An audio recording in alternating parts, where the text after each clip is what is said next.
दस्तगीर कहने लगा बाबा मेरे 3 सवालों का जवाब दे दे, जवाब दे देगा शायद इत्थे रहने की आज्ञा मिल जाए, नहीं तो शर्मसार कर दिता जाएगा, मार दिता जाएगा। गुरु नानक देव महाराज के प्रचार का ढंग बड़ा नवेकला है। कई बार असीं ये गल कह दिंदे कि गुरु बाबे के हुक्म नूं, गुरु बाबे के बचनों नूं सबना ने मन्निया, पर जदों ध्यान दिओगे इस गल वल, गुरु नानक का जिन्ना विरोध होया मनुख हैरान हो जाता है, गुरु बाबे का विरोध कित्थों नहीं होया। क्योंकि गुरु बाबे को सच है तो सच का विरोध हमेशा हो गया। गुरु बाबे का बहुत विरोध होया, परिवार विचों विरोध शुरू हो गया। गुरु नानक देव महाराज कहते पीर जी जवाब तुहाडे 3 सवालों का दे दिता जाएगा, पर तुहानूं साडा वचन मनना पएगा। तरबक गया पीर, कहने लगा बाबा मैं ऐसा वादा तेरे नाल नहीं करांगा, मैं इथों दा मन्निया परमन्निया पीर हाँ, लोग आउंदे ने मेरे चरणों में सीधा करते हैं, मत्थे टेकते हैं, मैं तेरे बचन नूं क्यों मन्ना। महाराज कहते ने जे जवाब लेना है तो तेनों साडी गल मननी पैगी, बचन मनना पएगा। पीर दस्तगीर कहने लगा तू मेरे को बचन मनावे जिहदे नाल मेरे धर्म की भी अदबी हुंदी होवे, मैं कदे नहीं मनांगा। मैं इस्लाम नूं मनण वाला हाँ, इस्लाम के विरोध में कोई शब्द कहा जाए मैं किवें मन लवांगा। ये गल कहने लई बड़ी छोटी जी है, लेकिन आओ विचार के वेखिए कि असीं सिख कदे वो काम तो नहीं करते जिहदे नाल सिख धर्म बदनाम हो जाए। जे धर्म नूं मन्निया तो फिर काम भी वो करने चाहिए नहीं जिहदे नाल धर्म नूं मनण वाले लोगों का नाम वड्डा हो जाए, सिर उच्चा हो जाए। जे सिख धर्म में आके उपर की गात्रा पा के दाड़ा प्रकाश करके नीली पग बन के कोई शराबी होया फिरे, ये साडे धर्म की बेअदबी नहीं होएगी। साइन ऑफ इंटरोगेशन, सवालिया फिकरा। पीर दस्तगीर कहने लगा मैं वो कुछ नहीं करांगा जिहदे नाल मेरे धर्म की बेअदबी हो। महाराज कहते पीर जी ऐसा शब्द तेरे कोलों नहीं मनाया जाएगा, लेकिन वचन मनोगे फिर तुहाडे सवाल का जवाब दिता जाएगा। पीर दस्तगीर कहने लगा हाँ जे मेरे इस्लाम धर्म की बेअदबी ना हो वचन तुहाडा मन लूंगा। मेरा पहला सवाल है कि रब तो पहला की सी। महाराज ने मोतियां का भरिया थाल मंगाया, पीर नूं गिणन वास्ते कहा, पीर ने गिनती 1 तो शुरू की। 2 बारी गुरु बाबे ने मोड़िया पीर जी गिनती गलत ना करो। जो तीजी बारी पीर ने आख्या मैं गिनती गलत नहीं की, मैं तो गिनती 1 तो शुरू की है। महाराज कहते 1 तो पहला की सी, 1 तो पहला की सी। पीर दस्तगीर कहने लगा 1 तो पहला तो 0 है, शून्य है, 0 है, 1 तो पहला तो कुछ भी नहीं। तो गुरु नानक देव महाराज कहते पीर जी दुनिया में एको परिपूर्ण परमात्मा है, तो वह तो पहला भी दुनिया में कुछ नहीं सी। जो कुछ पैदा होया उस रब ने पैदा किया, उस एक ने पैदा किया। इसे करके गुरु बाबे ने जो अलाही बाणी का उच्चारण किया तो शब्द वरत्या एक। तो एक नूं बहुत ध्यान ना समझो, जिन्हों ने बाणी पढ़ी है वो तो इस गल जानते हैं कि महाराज ने इत्थे हिसाब का एका वरत्या, मैथ का 1 शब्द वरत्या। इनू मात्रा विच नहीं लिखा, ईड़ी नूं सियारी उत्ते अद्धक पा के कक्का नहीं लिखा, एक। क्योंकि विद्वान जो अर्थ करते हैं महापुरख बैठे ने वो एक एक मात्रा के कई अर्थ करते हैं। सिहारी के अर्थ होर ने, अद्धक के होर ने, मुक्ते के होर ने, एक दे कई अर्थ हो जाने सन, पर हिसाब के एक का कोई दूजा अर्थ नहीं कर सकता, केवल एक हिसाब का एक। दुनिया के जिन्ने भी धर्म ने सब मनते हैं कि रब एक है। जो ये जवाब दिता गुरु बाबे ने कि रब तो पहला दुनिया में कुछ नहीं सी, महाराज गुरु नानक देव महाराज कहते हैं पीर जी तुहाडी कुरान की कहती है। पीर सहमत हो गया, बाबा जवाब तेरे बड़े कमाल है, तेरे जवाब ने मेरे अंदर एक टका पैदा किया है। तो हुण मैनूं मेरे दूजे सवाल का जवाब दे दे। मेरा दूजा सवाल है कि रब नजर क्यों नहीं आता, रब दिखता क्यों नहीं? सचमुच दुनिया में किसी ने रब नहीं वेखिया। महाराज कहते पीर जी जवाब दे दें, एक दुध का भरिया कटोरा मंगाओ। शब्द इतिहास में कसोरा भी वरत्या गया। दुध का भरिया कटोरा मंगाओ। कटोरा पुराना एक मिट्टी का बर्तन है, अज बर्तन होर तरह लिया। पीर दस्तगीर कहने लगा बाबा सवाल मेरा रब के संबंध में है, खुदा के संबंध में है, तो तू दुध का भरिया कटोरा मंगाउना है। दुध नाल रब का की तुअल्लक है, की सांझ है दुध नाल? महाराज कहते पीर जी कि दुध का कटोरा मंगाउण नाल तेरे धर्म की बेअदबी हो जाएगी, इस्लाम की तौहीन हो जाएगी। कहने लगा नहीं। महाराज कहते फिर मंगाओ दुध का कटोरा। ਹੁਣ ਪੀਰ ਦਸਤਗੀਰ ਆਪਣੇ ਮਨ ਵਿੱਚ ਸੋਚਦਾ ਕਿਉਂ ਮੰਗਾਉਂਦਾ ਇਹ ਬਾਬਾ, ਇਹ ਫਕੀਰ ਦੁੱਧ ਦਾ ਕਟੋਰਾ ਕਿਉਂ ਮੰਗਾਉਂਦਾ? ਮਨ ਅੰਦਰੋਂ ਜਵਾਬ ਆਉਂਦਾ ਸ਼ਾਇਦ ਭੁੱਖਾ ਹੈ, ਦੁੱਧ ਛਕਣ ਤੋਂ ਬਾਅਦ ਮੇਰੇ ਸਵਾਲ ਦਾ ਜਵਾਬ ਦੇਵੇਗਾ। ਪੀਰ ਦਸਤਗੀਰ ਆਪਣੇ ਚੇਲਿਆਂ ਨੂੰ ਇਸ਼ਾਰਾ ਕਰਦਾ, ਜਾਓ ਇੱਕ ਦੁੱਧ ਦਾ ਭਰਿਆ ਕਟੋਰਾ ਲੈ ਕੇ ਆਓ।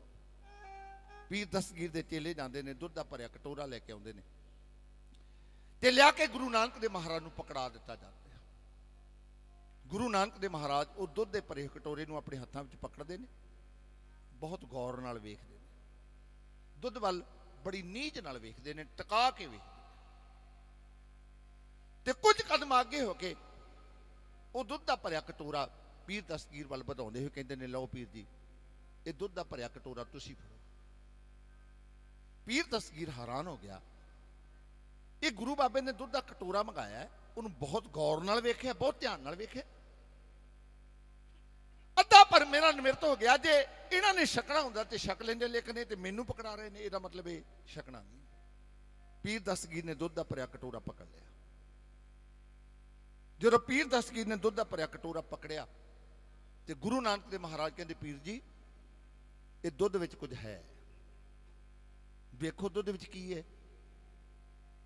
ਪੀਰ ਦਸਤਗੀਰ ਕਹਿਣ ਲੱਗਾ, ਬਾਬਾ ਦੁੱਧ ਵਿੱਚ ਕੁਝ ਵੀ ਨਹੀਂ। ਮਹਾਰਾਜ ਕਹਿੰਦੇ, ਪੀਰ ਜੀ ਤੱਕੋ, ਤੁਹਾਨੂੰ ਦੁੱਧ ਵਿੱਚ ਕੁਝ ਨਜ਼ਰ ਆਏਗਾ। ਪੀਰ ਦਸਤਗੀਰ ਨੂੰ ਜਰਾ ਅਚਵੀਜ ਲੱਗੀ, ਕਹਿਣ ਲੱਗਾ, ਬਾਬਾ ਮੈਂ ਯਕੀਨ ਨਾਲ ਕਹਿਣਾ ਕਿ ਦੁੱਧ ਵਿੱਚ ਕੁਝ ਨਹੀਂ। ਮਹਾਰਾਜ ਕਹਿੰਦੇ, ਪੀਰ ਜੀ ਤੱਕੋ, ਧਿਆਨ ਨਾਲ ਵੇਖੋ, ਦੁੱਧ ਵਿੱਚ ਕੁਝ ਹੈ। ਹੁਣ ਪੀਰ ਦਸਤਗੀਰ ਦੇ ਮਨ ਵਿੱਚ ਅਜੀਬ ਤਰ੍ਹਾਂ ਦਾ ਸਵਾਲ ਆ ਗਿਆ। ਉਹਨੇ ਆਖਿਆ, ਸ਼ਾਇਦ ਆ ਜਿਹੜਾ ਫਕੀਰ ਆਇਆ ਇਹਨੂੰ ਸ਼ੱਕ ਪੈ ਗਿਆ ਵੀ ਮੇਰੇ ਚੇਲਿਆਂ ਨੇ, ਮੇਰੇ ਮੁਰੀਦਾਂ ਨੇ ਦੁੱਧ ਵਿੱਚ ਜ਼ਹਿਰ ਪਾ ਦਿੱਤਾ, ਇਸੇ ਕਰਕੇ ਨਹੀਂ ਛਕਿਆ। ਇਹਦੇ ਮਨ ਦੇ ਵਹਿਮ ਨੂੰ ਦੂਰ ਕਰਨਾ ਪਏਗਾ, ਦੁੱਧ ਵਿੱਚ ਕੁਝ ਵੀ ਨਹੀਂ। ਪੀਰ ਦਸਤਗੀਰ ਕਹਿਣ ਲੱਗਾ, ਬਾਬਾ ਐ ਫਕੀਰ, ਮੈਂ ਖੁਦਾ ਨੂੰ ਹਾਜ਼ਰ ਨਾਜ਼ਰ ਜਾਣ ਕੇ ਕਹਿਣਾ ਕਿ ਦੁੱਧ ਵਿੱਚ ਕੁਝ ਨਹੀਂ। ਮਹਾਰਾਜ ਕਹਿਣ ਲੱਗੇ ਨੇ, ਪੀਰ ਜੀ ਅਸੀਂ ਤੁਹਾਡੇ ਨਾਲ ਵਚਨ ਕੀਤਾ ਕਿ ਦੁੱਧ ਵਿੱਚ ਕੁਝ ਹੈ, ਤੇ ਹੁਣ ਅਸੀਂ ਤੁਹਾਨੂੰ ਜਵਾਬ ਦੇਣ ਲੱਗੇ ਵੀ ਦੁੱਧ ਵਿੱਚ ਘਿਓ ਹੈ, ਦੱਸੋ ਹੈ ਕਿ ਨਹੀਂ। ਇਹ ਦੁੱਧ ਵਿੱਚ ਘਿਓ ਹੈ, ਤੁਸੀਂ ਵੇਖ ਕੇ ਦੱਸੋ ਹੈ ਕਿ ਨਹੀਂ। ਪੀਰ ਦਸਤਗੀਰ ਨੇ ਜਦੋਂ ਗੁਰੂ ਬਾਬੇ ਦਾ ਉੱਤਰ ਸੁਣਿਆ, ਦਿਮਾਗ ਚਕਰਾ ਗਿਆ, ਕਿਉਂਕਿ ਘਿਓ ਹੈ ਜਿਹੜਾ ਇਹ ਦੁੱਧ ਤੋਂ ਬਿਨਾਂ ਪੈਦਾ ਹੀ ਨਹੀਂ ਹੁੰਦਾ, ਦੁੱਧ ਵਿੱਚੋਂ ਨਿਕਲਦਾ। ਪੀਰ ਖਾਮੋਸ਼ ਹੈ ਤੇ ਗੁਰੂ ਬਾਬਾ ਕਹਿਣ ਲੱਗਾ, ਪੀਰ ਜੀ ਅਸੀਂ ਤੁਹਾਨੂੰ ਆਖਿਆ ਵੀ ਇਹ ਦੁੱਧ ਵਿੱਚ ਘਿਓ ਹੈ, ਦੱਸੋ ਹੈ ਕਿ ਨਹੀਂ। ਤੇ ਪੀਰ ਦਸਤਗੀਰ ਕਹਿਣ ਲੱਗਾ, ਬਾਬਾ ਇਹ ਤੇ ਮੈਂ ਮੰਨਦਾ ਹਾਂ ਕਿ ਇਸ ਦੁੱਧ ਵਿੱਚ ਘਿਓ ਹੈ। ਮਹਾਰਾਜ ਕਹਿੰਦੇ, ਫਿਰ ਨਜ਼ਰ ਕਿਉਂ ਨਹੀਂ ਆਉਂਦਾ? ਤੂੰ ਮੰਨਦਾ ਵੀ ਦੁੱਧ ਵਿੱਚ ਘਿਓ ਹੈ ਤੇ ਨਜ਼ਰ ਕਿਉਂ ਨਹੀਂ ਆਉਂਦਾ? ਪੀਰ ਦਸਤਗੀਰ ਦਾ ਸਵਾਲ ਸੀ ਕਿ ਰੱਬ ਜੇ ਹੈ ਤੇ ਨਜ਼ਰ ਕਿਉਂ ਨਹੀਂ ਆਉਂਦਾ, ਰੱਬ ਦਿਖਦਾ ਕਿਉਂ ਨਹੀਂ? ਮਹਾਰਾਜ ਕਹਿੰਦੇ, ਤੂੰ ਮੰਨਦਾ ਇਸ ਗੱਲ ਲਈ ਇਹ ਦੁੱਧ ਵਿੱਚ ਘਿਓ ਹੈ ਤੇ ਫਿਰ ਨਜ਼ਰ ਕਿਉਂ ਨਹੀਂ ਆਉਂਦਾ? ਤੇਰਾ ਸਵਾਲ ਹੈ ਕਿ ਰੱਬ ਨਜ਼ਰ ਕਿਉਂ ਨਹੀਂ ਆਉਂਦਾ? ਪੀਰ ਦਸਤਗੀਰ ਕਹਿਣ ਲੱਗਾ, ਜੇ ਦੁੱਧ ਵਿੱਚੋਂ ਘਿਓ ਉਪਲਬਧ ਕਰਨਾ ਹੈ, ਪੈਦਾ ਕਰਨਾ ਹੈ, ਤੇ ਦੁੱਧ ਨੂੰ ਗਰਮ ਕਰਨਾ ਪਏਗਾ, ਫਿਰ ਜਾਗ ਲਾਉਣਾ ਪਏਗਾ, ਫਿਰ ਦਹੀਂ ਬਣ ਜਾਏਗਾ, ਫਿਰ ਰਿੜਕਿਆ ਜਾਏਗਾ, ਫਿਰ ਮੱਖਣ ਨਿਕਲੇਗਾ, ਫਿਰ ਗਰਮ ਕਰਕੇ ਫਿਰ ਘਿਓ ਬਣੇਗਾ, ਲੇਕਿਨ ਹੈ ਦੁੱਧ ਵਿੱਚ। ਮਹਾਰਾਜ ਗੁਰੂ ਨਾਨਕ ਦੇ ਮਹਾਰਾਜ ਕਹਿੰਦੇ ਨੇ, ਇਹ ਗੱਲ ਗੁਰੂ ਗ੍ਰੰਥ ਸਾਹਿਬ ਮਹਾਰਾਜ ਦੀ ਬਾਣੀ ਵਿੱਚ ਵੀ ਦਰਜ ਹੈ। ਮਹਾਰਾਜ ਲਿਖਦੇ ਨੇ, ਸਗਲ ਬਨਸਪਤ ਮਾਹੇ ਵਸੰਤਰ ਸਗਲ ਦੂਧ ਮੈਂ ਕੀਆ। ਆ ਸਾਰੀ ਜਿਹੜੀ ਬਨਸਪਤੀ ਇਹਦੇ ਵਿੱਚ ਅੱਗ ਹੈ, ਦਿਖਦੀ ਹੈ ਕਿਸੇ ਨੂੰ? ਸਗਲ ਬਨਸਪਤ ਮਾਹੇ ਵਸੰਤਰ ਸਗਲ ਦੂਧ ਮੈਂ ਕੀਆ, ਸਾਰੇ ਦੁੱਧ ਵਿੱਚ ਘਿਓ ਹੈ, ਲੇਕਿਨ ਨਜ਼ਰ ਤਾਂ ਕਿਸੇ ਨੂੰ ਨਾ ਆਉਂਦਾ। ਮਹਾਰਾਜ ਕਹਿੰਦੇ, ਜਿਵੇਂ ਦੁੱਧ ਵਿੱਚ ਘਿਓ ਨਜ਼ਰ ਨਹੀਂ ਆਉਂਦਾ, ਰੱਬ ਵੀ ਦੁਨੀਆ ਵਿੱਚ ਵਸਦਾ ਹੈ, ਕਣ ਕਣ ਵਿੱਚ ਵਸਦਾ ਹੈ। ਇਹੀ ਗੱਲ ਤੇ ਸਾਧੂ ਜਾਣ ਲੈਂਦੇ ਨੇ ਨਾ। ਮਹਾਂਪੁਰਖ ਸੰਤ ਜਿਨ੍ਹਾਂ ਦੀ ਯਾਦ ਵਿੱਚ ਜੁੜ ਬੈਠੇ ਹੋ, ਸੰਤ ਬਾਬਾ ਹਜ਼ਾਰਾ ਸਿੰਘ ਜੀ ਨਿੱਕੇ ਘੁੰਮਣਾ ਵਾਲੇ ਇਹੀ ਤੇ ਜਾਣ ਕਹਿੰਦਾ ਕਿ ਰੱਬ ਹਰ ਥਾਂ ਤੇ ਮੌਜੂਦ ਹੈ, ਕੋਈ ਥਾਂ ਐਸੀ ਨਹੀਂ ਜਿੱਥੇ ਰੱਬ ਨਾ ਹੋਵੇ। ਸੰਤ ਬਾਪੂ ਸੰਪੂਰਨ ਸਿੰਘ ਜੀ ਇਸ ਗੱਲ ਨੂੰ ਜਾਣ ਗਏ ਕਿ ਹਰ ਬੰਦੇ ਵਿੱਚ ਰੱਬ ਮੌਜੂਦ ਹੈ। ਗੁਰੂ ਨਾਨਕ ਦੇ ਮਹਾਰਾਜ ਕਹਿੰਦੇ, ਪੀਰ ਜੀ ਜਿਵੇਂ ਦੁੱਧ ਵਿੱਚ ਘਿਓ ਨਜ਼ਰ ਨਹੀਂ ਆਉਂਦਾ, ਇਸੇ ਤਰੀਕੇ ਨਾਲ ਰੱਬ ਇਸ ਸੰਸਾਰ ਵਿੱਚ ਹਰ ਥਾਂ ਤੇ ਮੌਜੂਦ ਹੈ। ਰੱਬ ਤੋਂ ਬਿਨਾਂ ਕੋਈ ਥਾਂ ਨਹੀਂ, ਉਹ ਕਣ ਕਣ ਵਿੱਚ ਵਸਦਾ ਹੈ, ਲੇਕਿਨ ਨਜ਼ਰ ਨਹੀਂ ਆਉਂਦਾ। ਕਿਵੇਂ ਮਿਲਦਾ? ਗੁਰੂ ਨਾਨਕ ਦੇ ਮਹਾਰਾਜ ਪੀਰ ਦਸਤਗੀਰ ਦੇ ਦੂਜੇ ਸਵਾਲ ਦਾ ਜਵਾਬ ਜਿਹੜਾ ਦੇਣ ਲੱਗੇ ਨੇ, ਉਹਨਾਂ ਸ਼ਬਦਾਂ ਦੀ ਤਰਜਮਾਨੀ ਤਰਲੋਚਨ ਸਿੰਘ ਭਮੱਦੀ ਦਾ ਢਾਡੀ ਜੱਥਾ, ਭਾਈ ਹਰਦੀਪ ਸਿੰਘ ਖਹਿਰਾ ਗਿੱਦੜਵਿੰਡੀ, ਭਾਈ ਬੂਟਾ ਸਿੰਘ ਭਾਈ ਰੂਪਾ ਅਤੇ ਸਰੰਗੀ ਮਾਸਟਰ ਭਾਈ ਸਤਨਾਮ ਸਿੰਘ ਲਾਲੀ ਬੀਲਾ ਆਪ ਦੇ ਸਾਹਮਣੇ ਇਉਂ ਕਹਿਣ ਲੱਗੇ।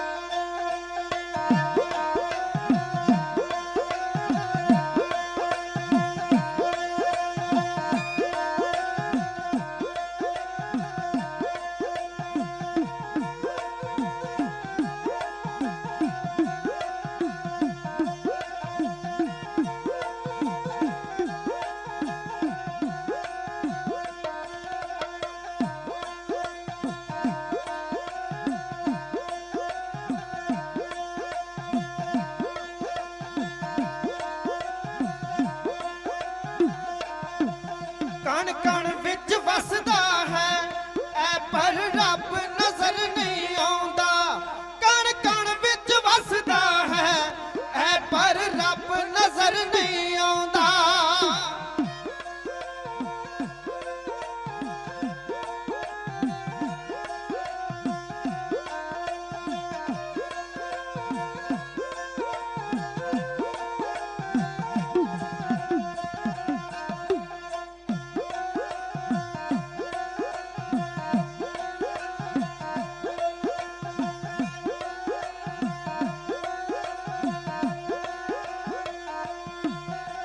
सारी सृष्टि नू रब दा रूप पीर जी जानो, ए सारी सृष्टि नू रब दा रूप पीर जी जानो। अंदर वल झाक लवो, अपने अंदरों रब पछाणो। अंदर दा चानण ही मन दा हनेरा दूर बुझाउंदा, अंदर दा चानण ही मन दा हनेरा दूर बुझाउंदा। कण कण विच वसदा है, ऐ पर रब नजर नहीं आ। कण कण विच वसदा है, ऐ पर रब नजर नहीं आउंदा।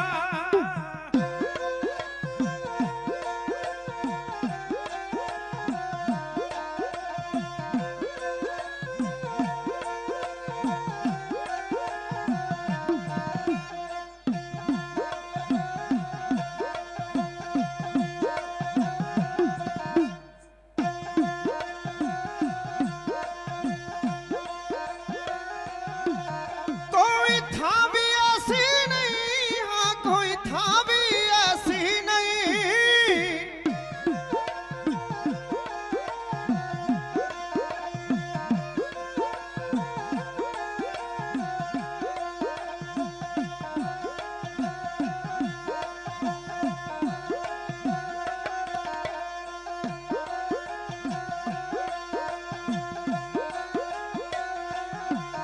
कोई था भी ऐसी नहीं, जिधर देखो दिसदा सोई। कोई था भी ऐसी नहीं, जिधर देखो दिसदा सोई। आकार उसदा है पर निरंकार भी ओही। दिसदा पर उसे नूं, दिसदा पर उसे नूं, जेड़ा सच्चे रब नूं पाउंदा।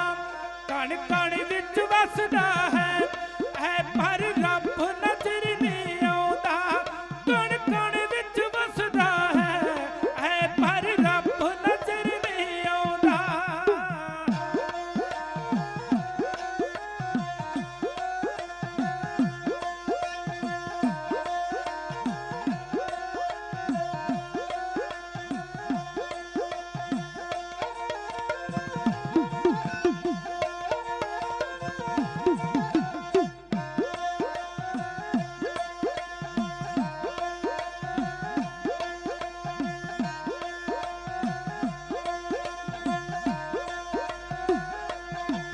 दुध विचों क्यों निकले, दुध विचों क्यों निकले, दुध विचों क्यों निकले।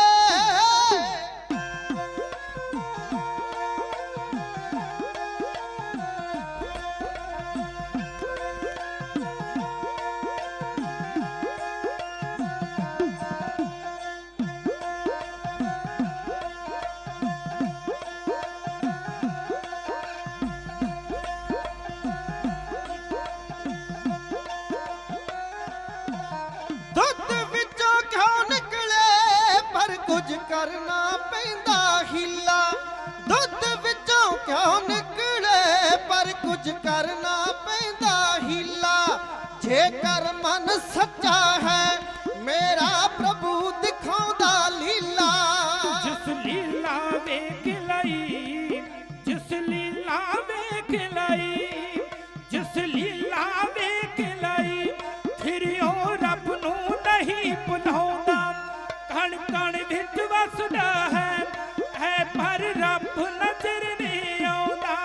कण कण विच वसदा है, ऐ पर रब नजर नहीं आउंदा।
ਮੱਤੇ ਨੂੰ ਆਖਿਰ ਰੱਬ ਸੇ ਤੇਰਾ ਪਾਉਂਦਾ ਬੇਸਮਝ ਮੱਤੇ ਨੂੰ ਆਖਿਰ ਰੱਬ ਸੇ ਤੇਰਾ ਪਾਉਂਦਾ ਕਣ ਕਣ ਵਿੱਚ ਵਸਦਾ ਹੈ ਪਰ ਰੱਬ ਨਜ਼ਰ ਨਹੀਂ ਆਉਂਦਾ ਕਣ ਕਣ ਵਿੱਚ ਵਸਦਾ ਹੈ ਪਰ ਰੱਬ ਨਜ਼ਰ ਨਹੀਂ ਆਉਂਦਾ ਕਣ ਕਣ ਵਿੱਚ ਵਸਦਾ ਹੈ ਪਰ ਰੱਬ ਨਜ਼ਰ ਨਹੀਂ ਆਉਂਦਾ ਹੋ